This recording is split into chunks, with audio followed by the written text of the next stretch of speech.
Lance Hall here for Let's Discuss with Lance Hall. Happy to welcome Dave Reece to the program today. How you doing, David? Greetings. How you doing, Lance? Nice to talk to you, brother. Yeah. New album coming out. I'm going to try and pronounce this right. I've been working on it. Cacophony of Souls? Perfect. All right. March 13th on El Puerto Records. I've heard an advanced copy. Awesome stuff, David. Thank you. Thank you very much.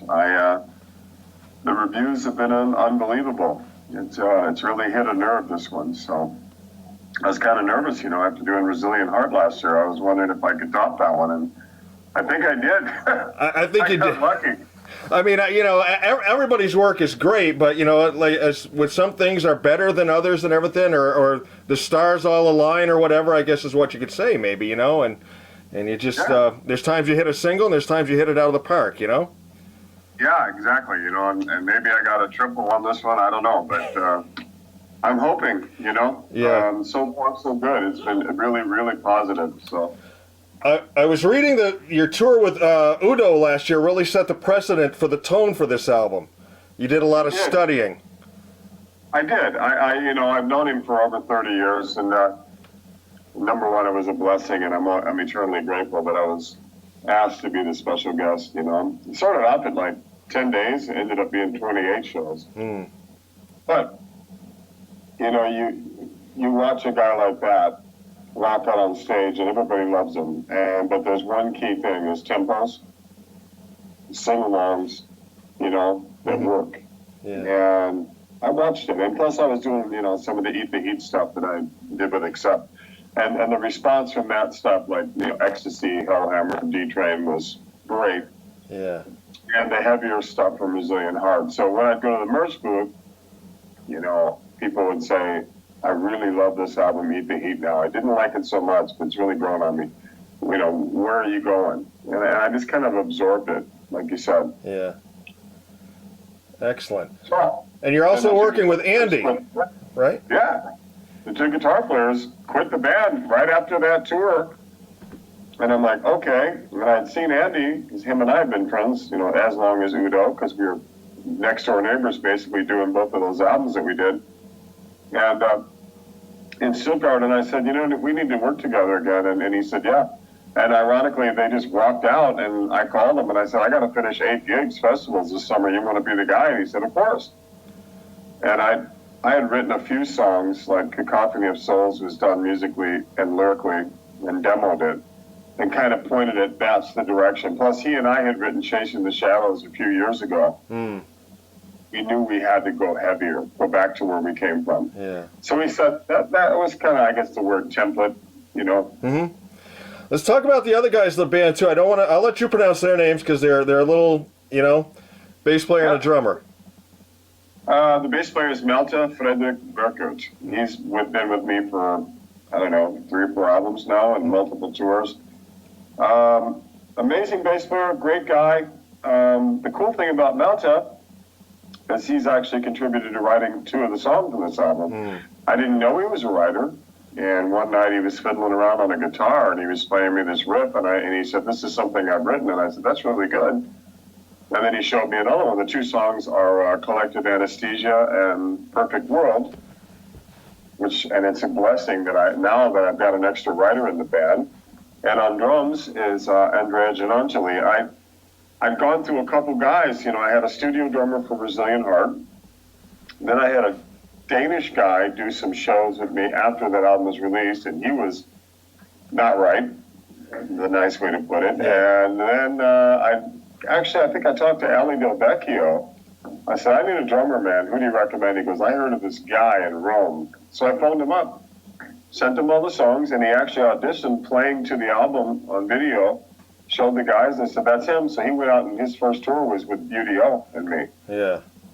Wow. He played on this new album, so he did a fabulous job. Andrea's a great guy, great drummer. I got a bunch of nice fellows to work with. Definitely.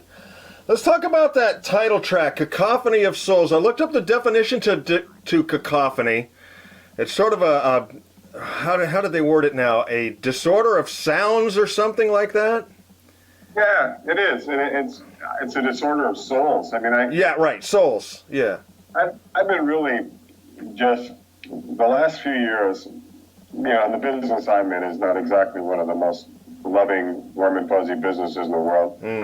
But I've noticed that people are becoming really detached, value of things, and it's kind of based on that in a strange way. It's just a big mess, a distorted sound of people. I mean, we have a rule in my home where my sons and my wife and I, we don't use our iPhones at the dinner table. Got to talk, Yep. And televisions aren't on when we're having conversations and kind of looking out of one eye while we're talking. And when I'm out and about, you go into a dressing room now and everybody's got their head in an iPhone or an iPad, and there's it's silence, They're scrolling the next like. So I think it kind of affected people. It's had a weird effect, especially on the music business. Yeah. Everything is kind of disposable. Yep. I watched a show over here they do, it's called The Big Interview with Dan Rather. And I watched an episode yesterday with Daryl Hall from Hall & Oates. Awesome. Fascinating conversation, and he echoed the same thing about you, about the business, and he termed it to almost like a mafia creation that also dwells on exploitation, Yeah, it really is. I mean, there is nothing for the artist. It's so one-sided. I mean, how can you compete with a business that's one-sided and then a society who believes that everything should be for free because they can download it and push a button? Right, exactly. And that was one question. I want to get into songs, but seeing as how we've gotten onto this, I did have one question. You must have sort of a love-hate relationship because, you're no longer at the mercy of the labels like bands once were back in the 80s, but at the same time, there's an ease, but there's a burden. You know what I'm trying to say here? With getting your music out, it's easier to get it out, but there's a burden with trying to make a living off of it, Yeah, you're right. I mean, all the really bad is gone, and then now there's a different bad. Yeah. Which bad do you think is better, I guess, Or is there one? There's going to be nothing good about the music business, the business. The only good thing about it is the fans. And I've been fortunate enough to keep a fan base. And without it, I wouldn't do this anymore. Lance, I'd be done. Everything is streaming. A guy made a really scary point to me when you were talking about Daryl Hall. Another weird thing I heard the other day in an interview. A guy said to me, he's an IT guy, what if a guy, say in North Korea, or say a terrorist, thought that rock and roll music was all infidel music and wrong and blasphemous? The technology that's available today, they could erase it from all the streaming platforms, and there would be no more music. That is scary. It freaked me out, and he goes, you know what? I've got a warehouse full of vinyl and CDs they can't take from me. Right. And I've never even thought of that. I mean, somebody could literally wipe out what we've worked for. Yeah. I've never thought of it either. And it was a great point, and it got a really heavy dialogue going. And then I started thinking about streaming and the financial benefit of it. And somebody's sitting in a big house in the Napa Valley, collecting a lot of money off really good artists and, people working really hard by streaming music from their giant companies. And it's even more difficult and less valuable when you see what it pays. It's a joke, but you have to play that game. Right. I mean, how many new cars have you seen from 2010 with a CD player that comes in it when you buy a car? Yeah. Yep. You know what I mean? You talk about. I just found out today that Europeans after Brexit are going to start having to pay visas to play the UK. Wow. Now, as an American, I have a dual citizenship. I live in Italy. I have to pay for a work visa. But now the European guys are going to have to start paying. And they're freaked out. That's another damper because promoters aren't going to add that extra 200 euros per guy to bring a band over. Right. It's just everything you can imagine that could be negative happens. But the sick thing about it is I love what I do. Well, yeah, exactly. So let's get into what you love doing. Let's talk about this album. Cover art sort of intrigued me too. Let's start there with the cover art. Can you tell me a little bit behind that? It was weird. I worked, some of the videos you'll see on davidreeseofficial.info were done by a guy named Randashi. Mm-hmm. That's kind of his nickname. He just did some live videos for like Live Before You Die and a few others. And he's an artist as well. Actually, he did the new video, Metal Boys, by the way. Yeah. But he had done this layout, this poster, and we had looked at a few of things that I had these crazy ideas because I wanted to keep the chief involved from Brazilian Heart, as a kind of a branding thing. We were in Switzerland, and Andrea, the drummer, was in the back seat, and they had made flyers of this poster that he did to promote one of our gigs. And he pushed it up while I was driving. He goes, "What about this? This is great. It catches your eye. It's you. It's David Reece." And I said, "Really?" He goes, "Yeah, just put the chief in the background and, puts a hand there and a microphone. It'll be great."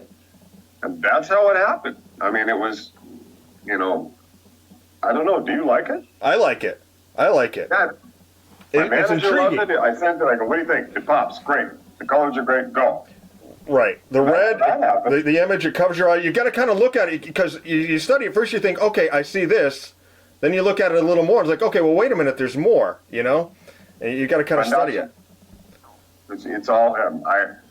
He came up with that and drew that photo of me.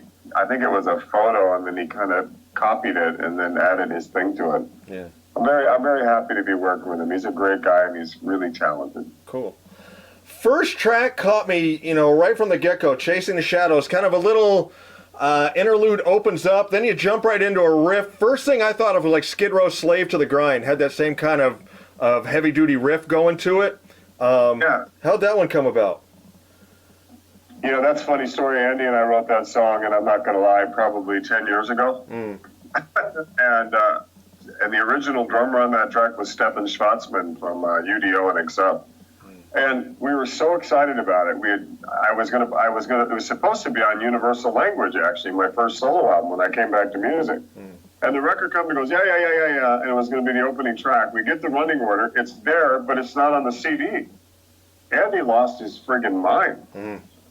And when we started talking about going heavy, he was the one that said, "We've got to put the baby out, Chasing the Shadows. Let's re-record the drums. We'll put Malta on bass," because Andy had played bass on that, and it sounded like a guitar player playing bass, But we've added Malta to it, some more vocals, and real drums, and there it is. Yeah. But that was kind of a template. I mean, and that was the opening track. Andy said, "We got to do it." I said, "Okay." Yeah, killer opening.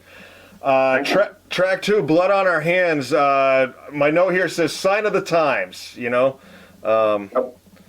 Written right out of today's headlines. It is. I mean, there's not any of us that walk this earth that don't have some type of garbage in our closet. We've all got our hands in something. And I'm not your classic, whoa, baby lyric writer. I like to write stories. I absorb what's going on around me. You could, tonight during this conversation, something could trigger something. And I can write it down and I'll look at, I spoke of Lance.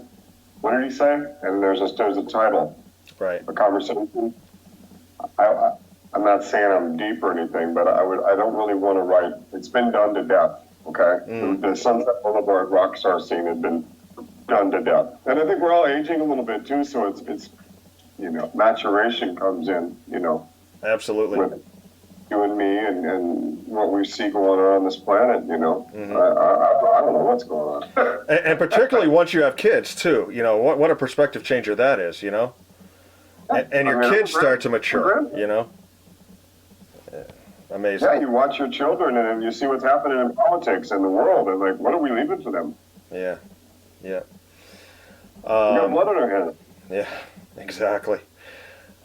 Judgment Day. That track I really loved, but I'll tell you, the part that I liked the most was that little acoustic interlude in the middle. I thought was absolutely brilliant. The other thing I want to get at with this track, too, is where it really shined. The production. How was the production done? Andy did the production on this album, correct? And let's go from the little interlude with the nylon acoustic. Andy Susamil. Lyrics are mine, but Andy produced, mixed, and arranged this album. And really cool thing was he took it to an outside mastering guy, a guy named Matthias Fleischman. It's called Matt's Mix. Okay. And Andy and I have done probably 4 or 5 albums together in our life, but Andy has really grown as a producer, a writer. He's a great singer too. One of the most underrated guitar players I've ever worked with. If you listen to Andy's playing, you'll hear Gary Moore, Michael Schenker, but then he's got the Andy Susamil touch. Right. And it takes a real guitar player to play a track. Like, to me, Judgment Day is kind of my holy diver on the album. And he gets into this really airy break with some keys, and then he does that nylon guitar thing. Down, da, da, down, da, da, and then it kicks into that rock and metal solo. Yeah. I mean, Andy's heavily, I got a heavily credit for Andy on this album. I mean, it was the best thing I ever did, getting back to Andy. I mean, he was off on a solo thing for a couple of years. I was doing my thing, and I always kind of missed him. You know, I'd see him on videos going, man, I got to get a hold of that guy. And this is why. Yeah, you know? Definitely. Collective Anesthesia, we talked a little bit about that one. That was probably my favorite track on the album. Awesome. Kind of melodic, but a little dark. That opening riff sort of stuck in my head. It didn't remind me of it, but it sort of stuck in my head like the first time I heard Sweet Child of Mine. You know, really? The way that... I mean, I'm not saying it sounded like Sweet Child of Mine, but that riff just kind of stuck in my head. Yeah, I get it. It's kind of the same thinking. Yeah, you know, it just sort of stuck there. And then at one point, you kind of take off into, later on the song, kind of takes off into like a maiden gallop. And I think I read somewhere Matt's had a big thing with this. Yeah, I mean, I like I said, Malta wrote the music for that. And when he played that for me, I was literally laying on an air mattress on his living room floor, begging him to shut up because he's a night guy and I'm a day guy. Yeah. And he's walking around with this Explorer, you know, playing that song to me, and I just woke up and went, what is that? Yeah. And then it kicked into that heavy part in the middle, and he's an absolute Steve Harris fanatic, the Megadeth fanatic, so which is cool because he's a few years younger than me, so he was really inspired by those bands more than me. Yeah. And so I've got that fresh metal guy, David Ellefson, bass player, Steve Harris kind of influence. Yeah. That song is, you know, it's special. I mean, I'm glad you love it. It's one of my favorites as well. We're going to start playing it live when we start touring again. Very cool. Very cool. Like I said, when I heard that opening riff, it was like the first time I heard Sweet Child. You know, when you hear that opening riff of that, it's like something you've never really heard before. And that's what I felt with this, you know. I'm like, this is pretty cool. This is fresh, you know. Cacophony of Souls. I heard I try not to dig too deep into the songs. I kind of wanted to form my opinion. I know you put out that track by track, you know, explanation video, and I didn't want to watch that because I wanted to come up with my own sort of thing with it. Really? But I did read, you wrote this on the John? I did. Some of the greatest inspirations. Yeah, man. My throne. I was in my palace, and I work a day job, brother. Like we were talking about monetary survival. I mean, I was in Montana. And Martin Frank is the guitarist for a band called Shotgun Revolution. He had written Karma with me, Two Coins and a Dead Man, and another song for Resilient Heart. And he actually had sent me the music for Cacophony of Souls at the same time. So we're talking like 2017. And I found this little cowboy recording studio in Billings, Montana. And I demoed all those songs, including Cacophony, but Cacophony was missing a solo break. I had the vocals and the melodies and everything ready. And I went in and demoed at this guy's place, presented it to Andy, and he wrote the solo part, of course. And it just sounded like a cool album title, you know? Yeah, yeah. So that's how that was born. I mean, I don't know where they come from. It's just, you know, it's one of the good ones. Your vocal on that first part is, the first verse or so, is really almost like sinister. First person that came to my mind was Vincent Price.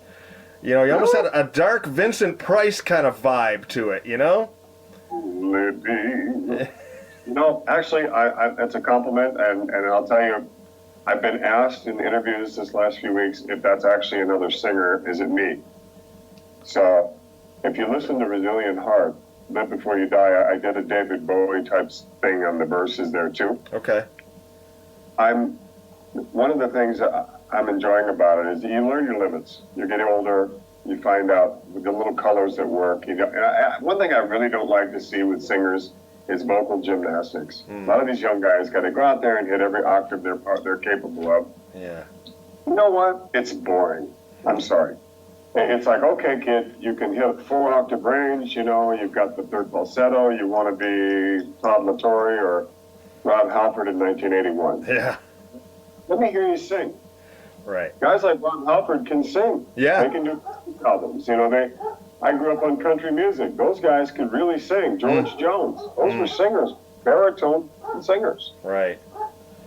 Yeah. Listen to Jim Wilson. Listen to his voice. Riders on the storm. I mean, he sang right with what he had. Right. Right. Knew his limitations and used it all well. You know, knew what he could hit, knew what he couldn't. So, good stuff. I could ask you literally a question about every song. The last one I had here was Another Life, Another Time. You know, sort of a ballady. Melancholy was what I got from it. Kind of melancholy. Really? That's sort of like a road song. Well, it was actually, that song was inspired. My wife, occasionally, when I can get her to do it, because she's seen all my big gigs, and, you know, at first it was really exciting, but now standing around backstage, you know, in the VIP room and, you know, watching the band, a little boring. So Yeah. I actually just finished, I kind of want to start over a little bit here. I've decided, obviously, to be a solo artist, because I want it to be very clear. There is no such thing as a democracy in the rock and roll band. There are usually one or two guys, you know, flying the spacecraft. You know what I mean? Yep. Now, you got your other guys throwing in their parts, but I've given up that fantasy that a bunch of guys are going to be a brotherhood. It just doesn't work. Yeah. Right? Well, anyways, on top of that, I got that off my chest, thank God.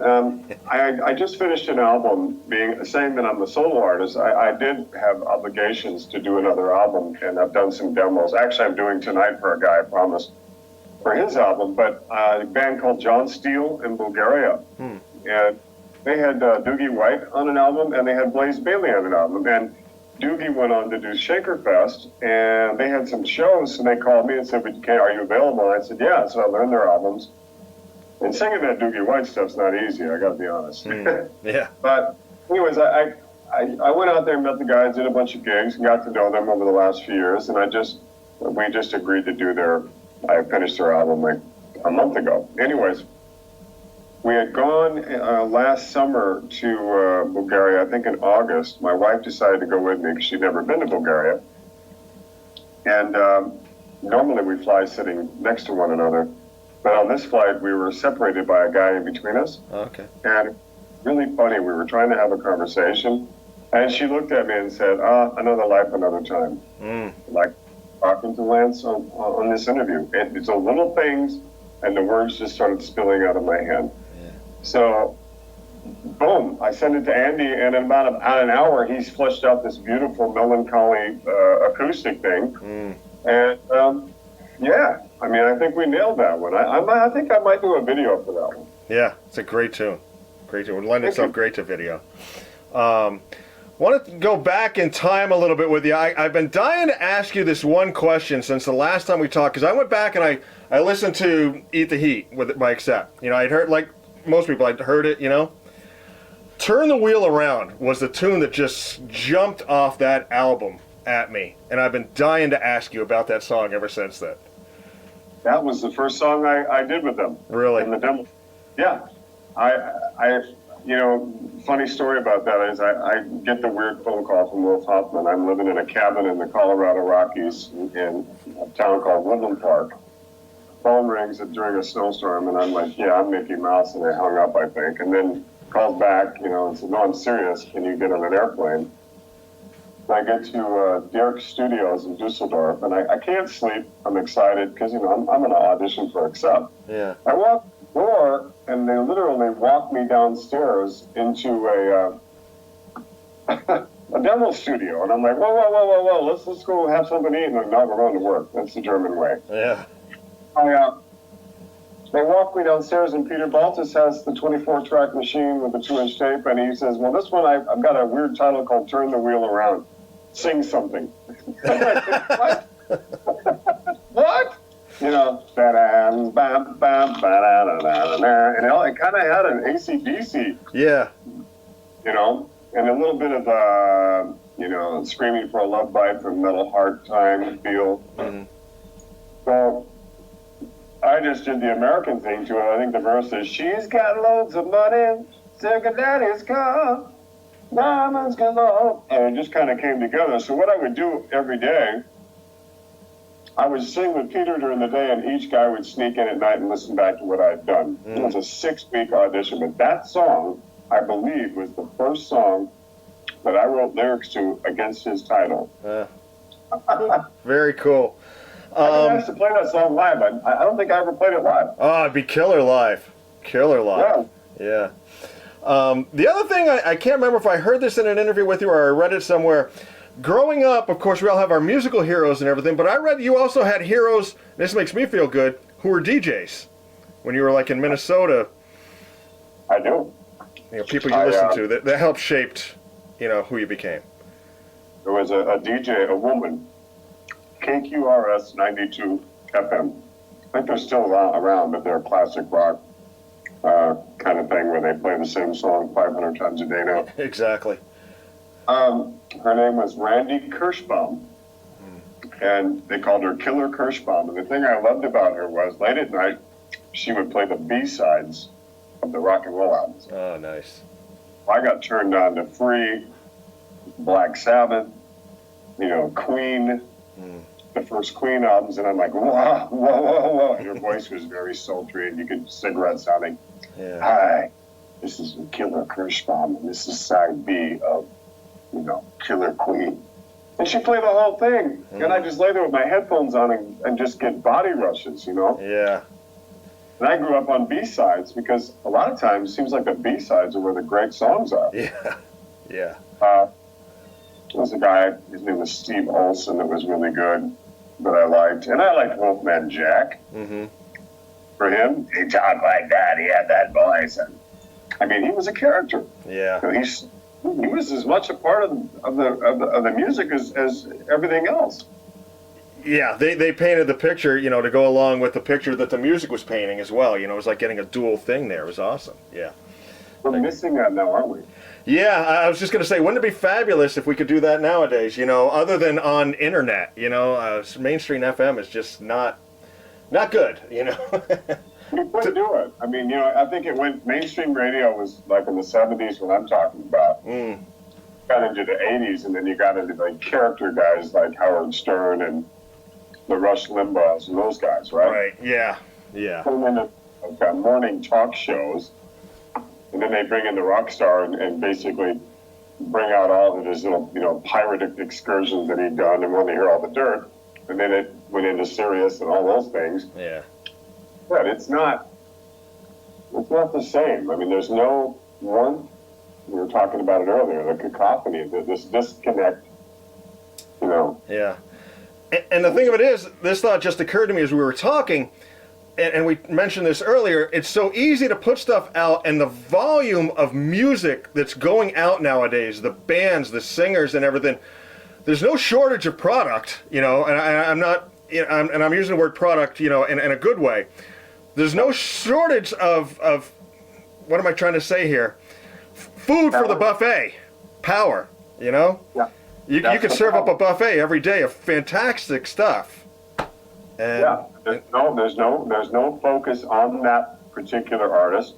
And I think one of the largest detriments was a guy like Simon Cowell, who realized and kind of moved with the time and shaped these television programs with these fabulous young talents or older talents who could really sing. You know, they do a cover song, they make them a star in a contest. The guy gets a record deal, gets a single, gets $100,000, and 2 days later you can't remember their name. Yeah. There's two people that I remember. Kelly Clarkson and Adam Lambert came out of America's Got Talent. Right. Tell me, besides Ed Sheeran, who really can you remember who has not been thrown away like a McDonald's supersized fries in a drive-thru? Yeah. Yeah. I mean, that's the tragedy of it. And Steve Lukather was the one that came up with that. It was brilliant. He goes, you go to McDonald's, order your food. Before you hit the main street, you're reaching in the bag and you've almost inhaled your whole bag of French fries. By the time you hit the first roundabout or stoplight, you've gorged yourself on the first burger. You get in the front door of your house and you forgot what you had for lunch. Right. Yep. That's rock and roll now. Exactly. Exactly. But there is a fan base that listens to you, or reads what you write, and listens to what I sing, that are feeling like you and I are, and that's what's keeping it alive. Exactly, I agree. The passion, the ones that are there is such a passion for it that like you said, it's what keeps you going. Well, Is that passion? I don't know. I mean, I'm a construction guy. And thank God I learned that trade as a young man. Yeah. And ranch, on the farms and stuff. I can do some things with my hands, but I'm just a rock and roll singer. That's what I really am. Because I got away from music for about 9 years. Yeah. And I was not the same human being. I was like a robot. Talked about how you would like to do a video for Another Life, Another Time. You're touring some in Europe in April. Anything else on the plans when this album comes out? Once again, talking to David Reece, Cacophony of Souls coming out March 13th on El Puerto Records. What's coming up in the near future?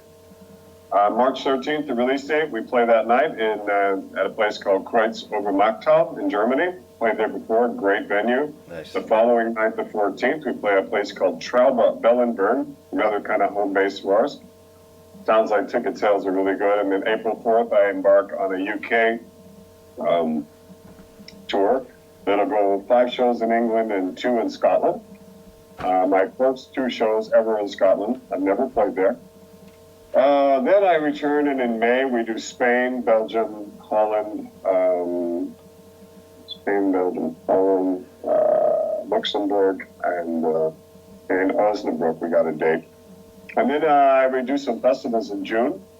And then right now I'm in contention. I'm standing around because this little pie that we're all living off of for rock and roll, everybody's trying to take a bite of the last slice, so we're all kind of waiting to see who gets the slots. Okay. In the fall, I resume.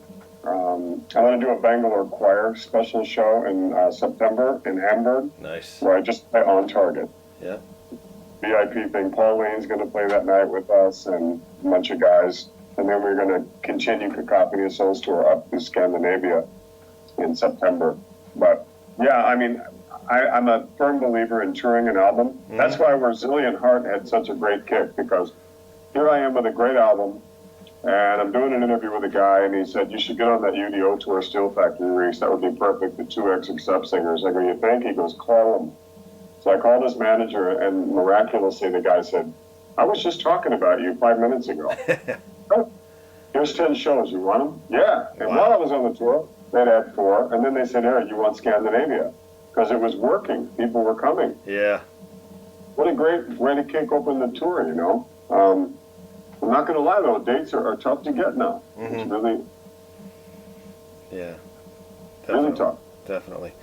Dave, I always like to end my interviews with sort of some silly questions. I'm hoping these are questions you've never been asked before. Sound good?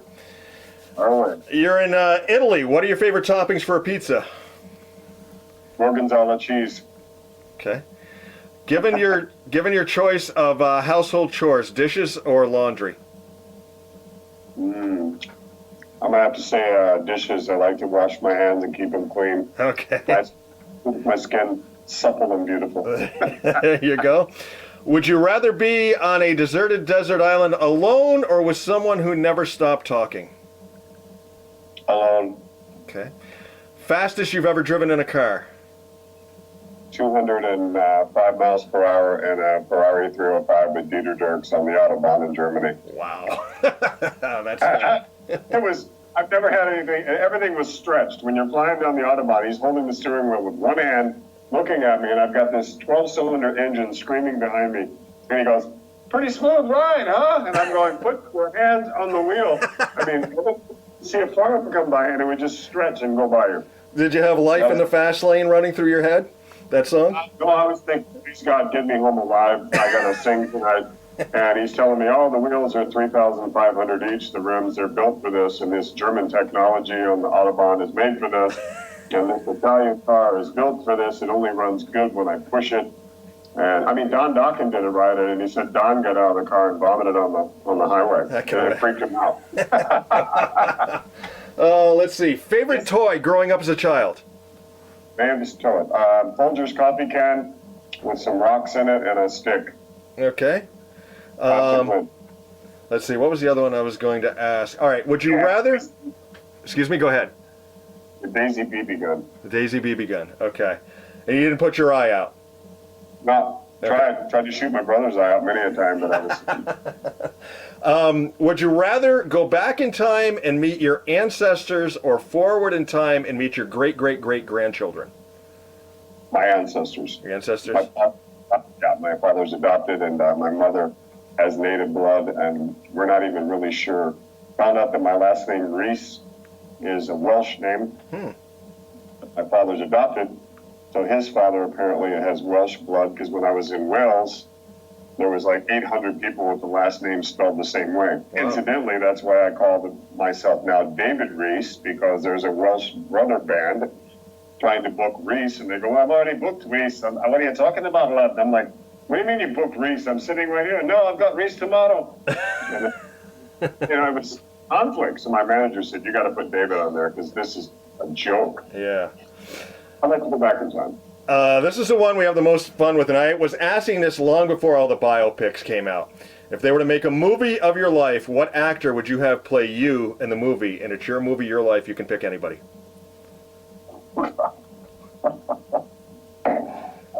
Unforgiven. I would want Clint Eastwood's part played by God. What's the guy's name that I like so much now? I'd have to go with Cooper. I think he's pretty cool. Yeah? Yeah, I'm digging that guy. I like what he does. After he did that thing with Lady Gaga, I was really impressed. I heard he's doing a Bee Gees movie now. He's going to play Barry Gibb. Really? That'd be cool. Yeah. Yeah. That should be interesting. He's playing guitar and everything and singing in it. Nice. Last question, just to sort of get us back into music, and we talked about the music business and what it is and everything. If a youngster came up to you and said, Mr. Reece, my dream is to be a front man in a band, what advice would you give him? What makes and if he said to you, what makes a great front man for a band? What advice would you give him? First of all, if he tripped over what he was saying and wanted to be a rock singer, I'd say you don't have it. And that's IT, the it factor. What have you got? Sing to me. Show me how you are, how you personally deal with people. Show me. Put on your show, because you're kind of always on 10 in public. And if you're not willing to be kicked in the nuts and fight for what you believe in, especially yourself first, you're not going. Nobody's going to care if you got pretty hair and a pretty face. It's what you deliver. And if you're not willing to come to terms with that, you're in the wrong game. This is cage fighting. I don't care what any person says, especially a singer. You're the guy selling you're the admiral of the ship. Yeah. If you're not out there shoving it down their throat and making them believe that it's great, or trying to at least, nobody's going to buy it. Yeah. Good advice. Been talking to David Reece here. New album, Cacophony of Souls, coming out March 13th on El Puerto. Has there been anything I haven't asked you, or a question, you're thinking, God, I wish he'd ask me this? How do I potty train my puppy to keep from peeing on the carpet? There you go. We're struggling with that right now. Yeah, real simple. After they have something to drink or eat, put them outside. When they go, praise. Hand praise. I've been training pointing dogs for 50 years with my family, and I raise setters and pointers, and you don't rub their nose in it. You don't do that to a child, when you're potty training. You just positive reinforcement. And you have a dog, go to the door and cry when it's time to go. Thank you very much, David. I appreciate it very much. Are we going to do this in print, Lance? No, this is actually going to be audio. I'm going to put this up on my YouTube channel. I'll send you a link once I get it done. Right, and I'll let her fly. Thank you, brother. Awesome. Yeah, that definitely gets the views up. I got one coming up in about 15 minutes, and then I got to drive 45 minutes and sing 2 tracks for a German friend, so this really helped me. Thank you. I appreciate your time very much, David. Thank you. God bless you and your family, bro. Bye-bye.